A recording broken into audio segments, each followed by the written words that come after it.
The fallout from the surprise merger between the PGA Tour and Saudi-backed rival organization LIV Golf continues nationwide as some lawmakers, human rights activists, and members of a group supporting families of those killed in the 9/11 attacks continue to express their outrage.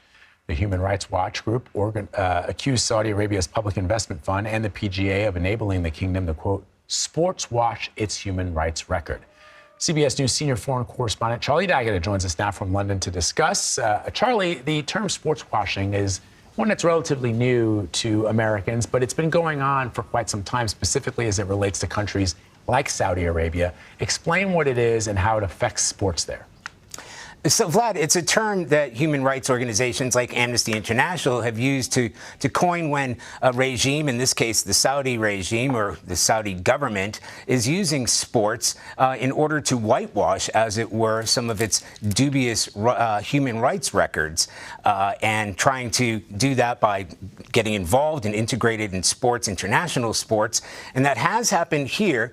Already, it happened a few years ago with the football team or the soccer team, Newcastle United. Manchester United was also involved in that, and there was protests because they were against that Saudi regime and against that sort of investment in Premiership football clubs. The Premier League approved the Newcastle takeover, saying it was received legal binding assurances the Saudi state would not have control of the club.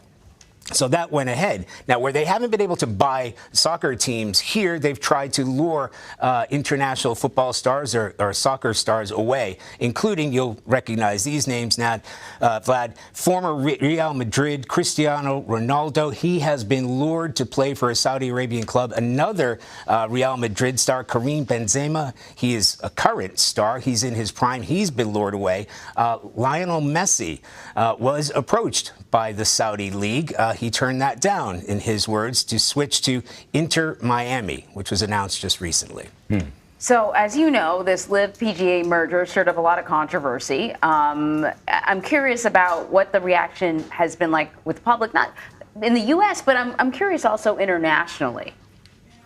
Yes. Well, Anne-Marie, the PGA is an American organization. It's an austere American prestigious organization, but it is also an international organization.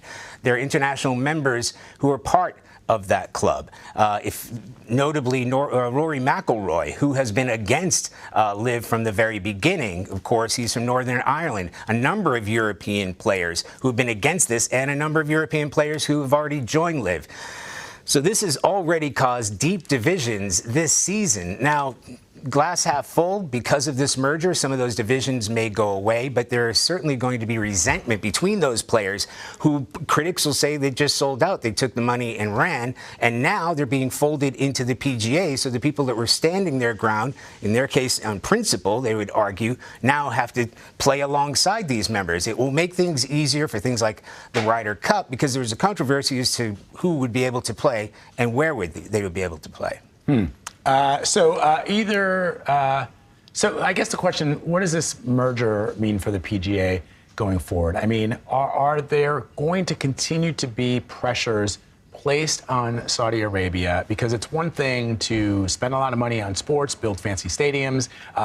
It's clear, Charlie, through your reporting and others, that what the Saudis are looking for is for people to consider them like they do Dubai, right? Dubai has become an international transit point. It's become a playground for the wealthy who can afford to vacation there, and even some people who aren't wealthy choose to vacation there. I know Qatar and Saudi Arabia are looking enviously at what's happening in Dubai, except that,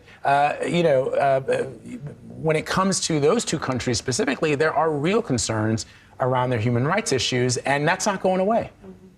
Well, I guess what they're looking for is as well as the Saudis are looking for, is to sort of normalize this. As you said, the UAE, the Emirates have already done that. You know, if you look at the European tour, the golf tour here, it's called the DP Tour. Well, that's an Emirati conglomerate which has already been sponsoring that for a couple of years.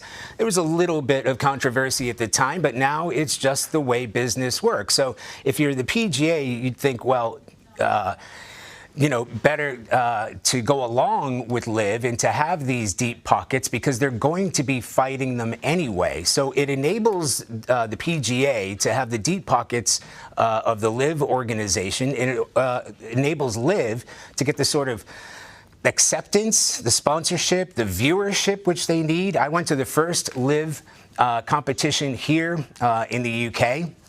And it's not a PGA event at all. They're going to have to come to terms. It's very commercialized. There are cheerleaders and big screens and music and not the kind of thing you'd see at the Masters. So there's going to have to be a coming together of the cultures in terms of how that works out going forward. LIV tournaments, I think, will definitely have a different look about them than the PGA tournaments. They're also going to have to work out schedules, not just schedules within the PGA and LIV, but within the European Tour itself. There are only so many good players to go around. So this is going to have to be, if you can't beat them, join them, I suppose, is what the PGA is thinking. And in a perfect world, it will work out for both of them, putting aside, and this is a very important putting aside, what human rights organizations would say, this dubious human rights record in Saudi Arabia, and whether we should be doing business with them at all. Cheerleaders. I don't even know how that works. Where do you put cheerleaders? Everyone's supposed to be quiet, aren't they? Exactly. Covered up. I mean, you don't have to be like look like the Dallas Cowboy cheerleaders, but it'll be interesting anyway. All right, Charlie, thank you. Thank you.